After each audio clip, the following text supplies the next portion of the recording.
Hello everyone, and welcome to Keelan's School of Magic. Today we're going to do the intro to coin vanishes, and here I have a coin. Now you can use any coin for this. You can use a quarter, a nickel. Smaller coins are a little bit difficult. They're easier but difficult in the sense that it needs to be a little bit bigger to make it a little bit more believable. That makes sense. You also can use bottle caps. If you find yourself in a bar setting, you can use bottle caps to do these vanishes.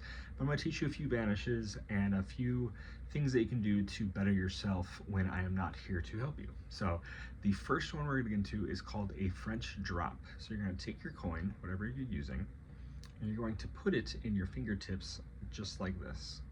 So you kind of want it more on your middle finger. So I would say get into this position, and you want to get it to where you close your fingers, so you can just take a coin, put it here, and what you're going to do is it's going to look like this.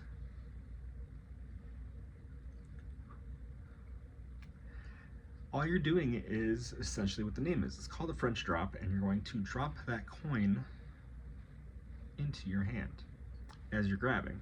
So you're going to come around, grab, and as you're grabbing, you want to drop that coin right into your hand.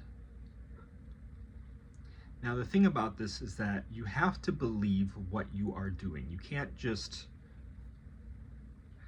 it looks weird if you do it like that. You have to believe the motion that you're doing. So honestly, what I would say is when you're learning to take a coin and actually grab that coin, get used to the motion of actually grabbing a coin. Just like that. And then what you're going to do is you're going to substitute that motion. So you want to believe, even without the coin, let's take that, put it right there.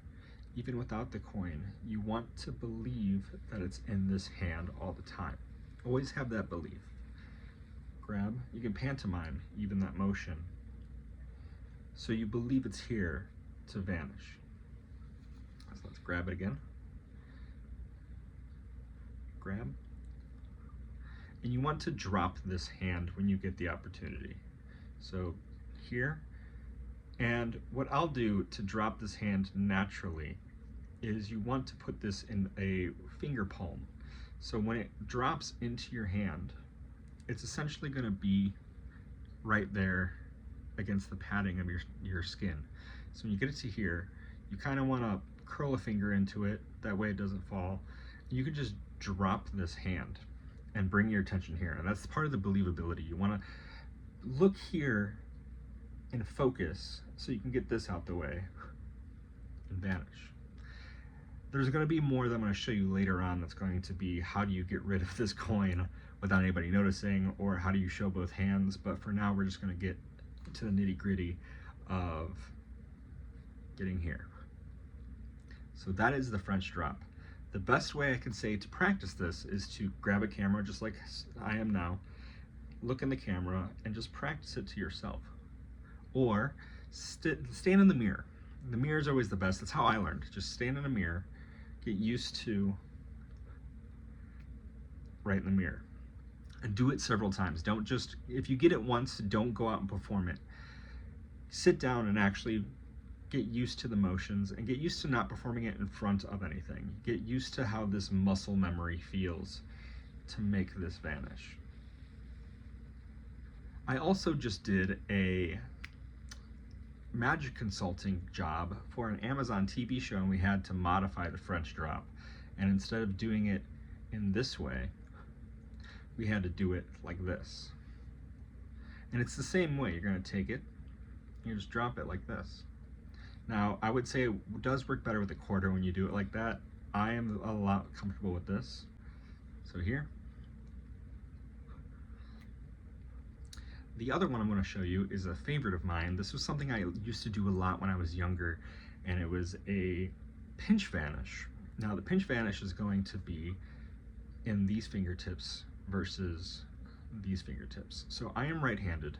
What you're going to do is you're going to take the coin and you just place it into your hand like that. And essentially what you're doing is you're taking the coin and you're pinching it just like so. So when you cover it up with your hand, you're just pinching it right here the entire time. So here, pinch. And get used to like a magical motion too. Don't just close hand and show it. You know, motion as if something is happening. Motion as if, and don't close your hand all the way. This looks weird because there's nothing in your hand. Kind of keep it, if you had something in your hand like this, you see how it's a little bit open, it's not full.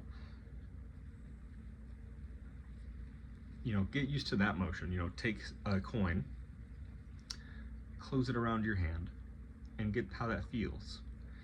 So that when you do have to take something and put it into your hand, it vanishes. Now that one is a retention vanish. So what the retention vanish is, and these are all some videos you can go back and check out, you just take it and you're gonna curl it into your hand like so. And that's all a retention is. Take it, curl into your hand, and you're using this as cover. So here, here,